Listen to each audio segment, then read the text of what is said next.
ఢిల్లీలో deputy CM Kadiyam Srihari మాట్లాడుతున్నారు. Live లో చూద్దాం.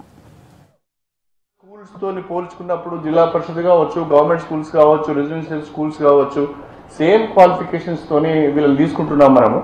కానీ వీళ్ళకు ప్రిన్సిపాల్కు స్పెషల్ ఆఫీసర్కి 25,000, ఒక టీచర్కు 20,000 మాత్రమే నెలకు మనము హనరూర్యంగా ఇస్తున్నాం. దీన్ని పెంచవలసిన అవసరం ఉన్నది. వాళ్ళ సర్వీసెస్ను రెగ్యులరైజ్ చేయవలసిన అవసరం ఉన్నది. As per the requisite qualification ఎవరికైతే ఉంటాయో యాజ్ పర్ రోస్టర్ వాళ్ళను మనం రెగ్యులరైజ్ చేస్తే బాగుంటుంది. ఇది గవర్నమెంట్ ఆఫ్ ఇండియా స్కీమ్ కాబట్టి మీరు ఇనిషియేటివ్ తీసుకోవాలి, వాళ్ళ జీతాలు పెంచాలని చెప్పి కూడా ఈరోజు నేను అడగడం జరిగింది. వీటన్నిటిపైన వారు వెంటనే ఎస్ఎస్ఏకి సంబంధించిన జాయింట్ సెక్రటరీని, ఆర్ఎంఎస్కి సంబంధించిన జాయింట్ సెక్రటరీని కూడా పిలిపించి నా ముందు మాట్లాడారు. మంత్రి గారు ఈ 4 ప్రధానమైన సూచనలు చేశారు. వీటన్నిటిని కూడా మనము వర్కౌట్ చేయాలి. ఇవన్నీ కూడా జెన్యూన్ అనిపిస్తున్నాయి. ప్రధానంగా కేజీబీవీలను అట్లీస్ట్ 10th క్లాస్ వరకు ఎక్స్టెండ్ చేసుడు కానీ, మిడ్ డే మీల్ను 10th క్లాస్ వరకు ఎక్స్టెండ్ చేయడం కానీ, మోడల్ స్కూల్స్ రివైవ్ చేయడము, తర్వాత కేజీబీవీలలో పనిచేస్తున్న టీచర్స్ యొక్క శాలరీస్ పెంచే ఈ 4 విషయాలపైన కూడా మండే కానీ ట్యూస్డే కానీ నాకు మీరు ఫీడ్బ్యాక్ ఇవ్వాలి. We have to take a decision on this. ఇవన్నీ కూడా correct suggestions government of Telangana నుంచి వచ్చినాయి కాబట్టి దీనిపైన మనం వర్కౌట్ చేయాలి. దేశవ్యాప్తంగా ఆడపిల్లలకు ఉపయోగపడే ఈ కార్యక్రమాలు మనం కూడా తీసుకోవాలని చెప్పి వారు అధికారులకు సూచించడం జరిగింది.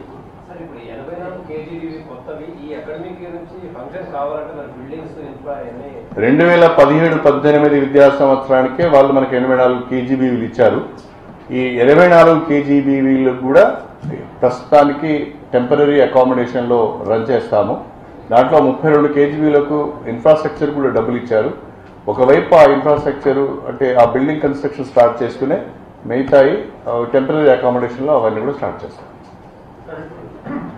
ఎందుకంటే కేజీబీవీలలో డిమాండ్ బాగున్నది.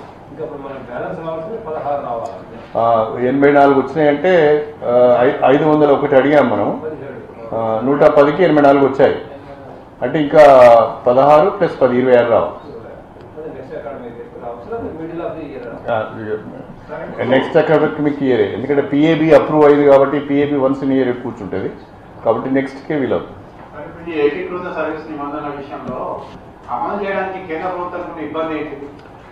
కేంద్ర ప్రభుత్వం అంటే ప్రెసిడెన్షియల్ ఆర్డర్ ఏదైతుందో ఆ ప్రెసిడెన్షియల్ ఆర్డర్కు చిన్న అమెండ్మెంట్ చేయాలి. ఆ అమెండ్మెంట్ చేయాలి అంటే గవర్నమెంట్ ఆఫ్ ఇండియానే చేయాలి. వాస్తవంగా వాళ్ళకు ఉండవలసిన ఆబ్జెక్షన్ ఏమీ లేదు. 2 రాష్ట్రాలు కూడా, తెలంగాణ అండ్ ఆంధ్రప్రదేశ్ 2 రాష్ట్రాలు కూడా ఏకాభిప్రాయంతో ముందుకు వచ్చినప్పుడు కంబైన్డ్ ఆంధ్రప్రదేశ్లో ఉన్న సమస్యను ఇప్పటికి కూడా 2 రాష్ట్రాలు కూడా ఈ రకంగా సార్ట్అవుట్ చేసుకోవడానికి అవకాశం ఉంది అని కేంద్ర ప్రభుత్వం ముందుకు వచ్చినప్పుడు వాళ్ళకు అభ్యంతరం ఉండవలసిన అవసరం లేదు. అయితే జిల్లా పరిషత్ స్కూల్స్, మండల పరిషత్ స్కూల్స్లో పనిచేస్తున్న టీచర్స్, గవర్నమెంట్ స్కూల్స్లో పనిచేస్తున్న టీచర్స్తోని మీరు ఇంటిగ్రేట్ చేయొద్దు అని చెప్పి గవర్నమెంట్ టీచర్స్ కోర్టుకు వెళ్ళారు. కారణం ఏంటంటే ఆ వచ్చే ప్రమోషన్స్ కావచ్చు, ఆ వచ్చే బెనిఫిట్స్ కానీ మాకు మాత్రమే రావాలి, వాళ్ళకి రావద్దు. కానీ విషయం ఏంటంటే జిల్లా పరిషత్, మండల పరిషత్ స్కూళ్ళలోనేమో లార్జ్ నెంబర్ ఆఫ్ టీచర్స్ ఉన్నారు, గవర్నమెంట్ స్కూల్స్లోనేమో చాలా తక్కువ మంది టీచర్స్ ఉన్నారు. అన్నిటికంటే మించి పంచాయతీరాజ్లో పనిచేస్తున్న టీచర్స్ యొక్క సర్వీసెస్ను కూడా మనం ప్రొవిన్షియలైజ్ చేశాం. రెండవది రిక్రూట్మెంట్ కూడా almost all government of president of India రాష్ట్రపతి 6 సూత్రాల పథకానికి లోబడి మాత్రమే మనం చేశాం. కాబట్టి ఎవ్రీథింగ్ మన 6 పాయింట్ ఫార్ములకు లోబడే ఉన్నది. కాబట్టి 2 రాష్ట్రాలు కూడా ఏకీకృత సర్వీసులు కావాలని అంటుంది కాబట్టి తప్పకుండా చేయాలని అడిగినా కొంత ఆలస్యమైంది. ఇప్పుడు వాళ్ళకు మొత్తం సబ్జెక్టు అర్థమైంది. ఇక నుంచి అది కొంత ఫాస్ట్గా మూవ్ అవుతుందని నేను ఆశపడుతున్నాను. అందరూ వచ్చారు. దీనికి పార్లమెంట్తో సంబంధం లేదు. హోమ్ మినిస్ట్రీ నుంచి ఫైల్ ప్రాసెస్ లా ఒపీనియన్ వచ్చింది, వాళ్ళు అంగీకరించారు. హోమ్ మినిస్ట్రీ నుంచి ఫైల్ ప్రాసెస్ అయి through prime minister, president of ఇండియాకి వెళ్ళి ఆమోదం పొందాలి.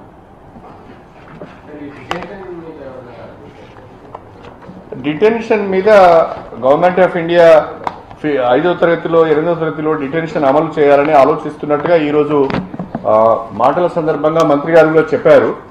నా అభిప్రాయం అడిగితే నేను మా రాష్ట్ర ప్రభుత్వం యొక్క అభిప్రాయం చెప్పవలసి వస్తుంది.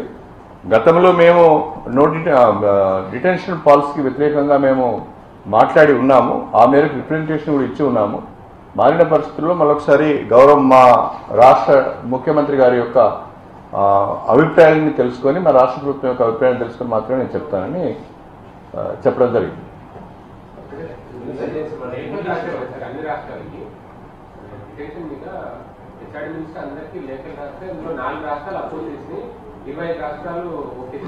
అంటే ఒక్కొక్క రాష్ట్రంలో ఒక్కొక్క సోషల్ కాంపోజిషన్ ఉంటుంది, ఒక్కొక్క రకమైన రిక్వైర్మెంట్ ఉంటుంది.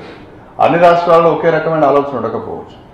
ఇప్పుడు నేను ఫర్ ఎగ్జాంపుల్ నా మట్టుకు నేను డిటెన్షన్కి ఎందుకు వ్యతిరేకం అంటే గ్రామీణ ప్రాంతాలలో కానీ పేద వర్గాలలో కానీ ఇంకా డ్రాప్అవుట్స్ పెరిగే ప్రమాదం ఉన్నది. మనము ఆ డ్రాప్అవుట్స్ను అరికట్టాలి, వాళ్ళని మెయిన్ స్ట్రీమ్ చేయాలి అంటే రాబోయే రోజుల్లో మరీ ఇబ్బంది అవుతుంది.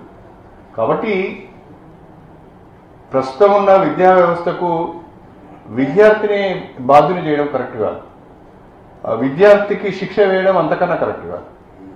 ఒకవేళ ఒక విద్యార్థి ఫెయిల్ అవుతున్నాడంటే శిక్ష ఎవరికి పడాలి? శిక్ష ఎవరికి వేయాలి? అక్కడున్న స్కూల్ మేనేజ్మెంట్ కమిటీకి వేయాలి, అక్కడున్న ఉపాధ్యాయ బృందానికి శిక్ష పడాలి, లేకుంటే ప్రభుత్వానికి శిక్ష పడాలి. In what way child is at fault? ఈ విధంగా విద్యార్థి తప్పు చేసిన వాడు అవుతాడు. మీరు ఎప్పటికప్పుడు స్టూడెంట్ యొక్క లెర్నింగ్ అచీవ్మెంట్స్ ఏ రకంగా ఉన్నాయో అనలైజ్ చేస్తూ ఆ పిల్లల్ని ఐడెంటిఫై చేస్తూ వాళ్ళకి స్పెషల్ ట్రీట్మెంట్ ద్వారా వాళ్ళ అబ్జర్వింగ్ లెవెల్స్, అండర్స్టాండింగ్ లెవెల్స్ పెంచే ప్రయత్నం చేయాలి. ఆ మెకానిజం లేకుండా డిటెన్షన్ చేద్దాము అంటే నా దృష్టిలో అది రైట్ అప్రోచ్ కాదు. It's not a right policy. Private schools ఫీజుల విషయంలో కూడా గుజరాత్ మోడల్ అందరూ కూడా అవలంబిస్తే బాగుంటుందని నిన్న ప్రకాష్ జావడేకర్ మాట్లాడింది. దానిపైన మీ అభిప్రాయం? తెలంగాణలో బాగా గొడవ అవుతుంది కదా సార్. మేము ఇప్పటికే ప్రైవేట్ స్కూళ్లలో ఫీజులను నియంత్రించాలనే ఉద్దేశంతో ప్రొఫెసర్ తిరుపతి రావు గారు ఉస్మానియా యూనివర్సిటీ మాజీ వైస్ ఛాన్సలర్ గారితో ఒక కమిటీ వేశాము.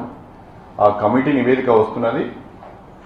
మేము కూడా ప్రైవేట్ స్కూళ్లలో ఫీజులను నియంత్రించాలని ఆలోచిస్తున్నాము. ఫీ రెగ్యులేటర్ కమిటీని ఏర్పాటు చేయాలనే అభిప్రాయంతో ఉన్నాము. ఆ రిపోర్టు నివేదిక వచ్చిన తర్వాత, ఆ కమిటీ నివేదిక వచ్చిన తర్వాత దానిపైన చర్చించి ఒక నిర్ణయం తీసుకుంటాం. నేను ఇప్పుడు అడిగాను, ఇంతకుముందే ఇచ్చాము రిప్రజెంటేషన్. కానీ మనం రిప్రజెంటేషన్ ఇచ్చే వరకే వాళ్ళు ఒక పిఏబి కొన్ని స్కూల్స్కు అప్రూవ్ చేసి గవర్నమెంట్ ఆఫ్ ఇండియాకి పంపించింది. ఇప్పుడు వచ్చే స్కూల్ మళ్ళీ కొత్తగా ఇచ్చే వాటిలో మనకి పెడతామని చెప్పారు. Today we met Honorable Minister Sri Venkaiah Naidu ji, myself and Mr. Ganta Srinivas Rao, Minister for Education from Andhra Pradesh. We both met the Honorable Minister Venkaiah Naidu garu.